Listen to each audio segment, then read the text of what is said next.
రాజానగరం నియోజకవర్గం కోరుకొండ మండల కేంద్రంలోని కంచుకోట రామాలయం వద్ద శ్రీరామనవమి ఉత్సవాలకు అంకురార్పణ జరిగింది.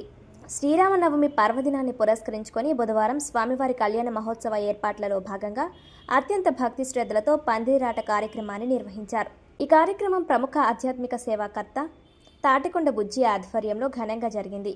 ఈ సందర్భంగా నిర్వాహకులు మాట్లాడుతూ ప్రతి ఏటా కంచుకోట రామాలయంలో శ్రీరామనవమి వేడుకలను అత్యంత వైభవంగా నిర్వహిస్తామని, భక్తులకు ఎటువంటి ఇబ్బందులు కలగకుండా అన్ని ఏర్పాట్లు చేస్తున్నట్లు తెలిపారు.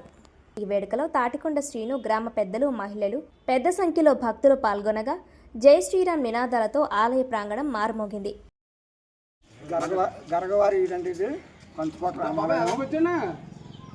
ఈరోజు 10 గంటలకు శ్రీరామనవమి పందిరాట వేయటం జరిగిందండి.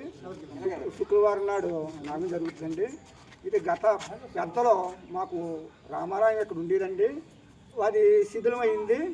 ఆ తర్వాత 40 సంవత్సరాల క్రితం మళ్ళీ పెద్దలు పూనుకుండి రామాలయం కట్టడం జరిగిందండి. అప్పటి నుంచి కూడా ఈ రాముల వారిని ప్రతి సంవత్సరం కూడా శ్రీరామనవమి చేసి అలాగే భక్తులు రావటం, అలాగే కోరిన కోరికలు తీర్చే రాముల వారిగా మా కంచుకోట రామాలయం పేరు పట్టదండి. ఎందుకంటే అండి, చిత్తూరు రవీంద్ర టైంలో ఇక్కడికి వచ్చి దర్శించుకున్నారు. ఆయన ఎమ్మెల్యేగా వచ్చారు. అలాగే జక్కంపూడి రాజా వచ్చేది. అలాగే బత్తుల బలరామకృష్ణ గారు కూడా ఈ రాముల వారిని దర్శించుకుంటే ఎమ్మెల్యేగా చూసాం. అలాగే ఈ రాముల వారిని దర్శించుకుంటే ఏదైనా పని సాధ్యం జరుగుద్దండి.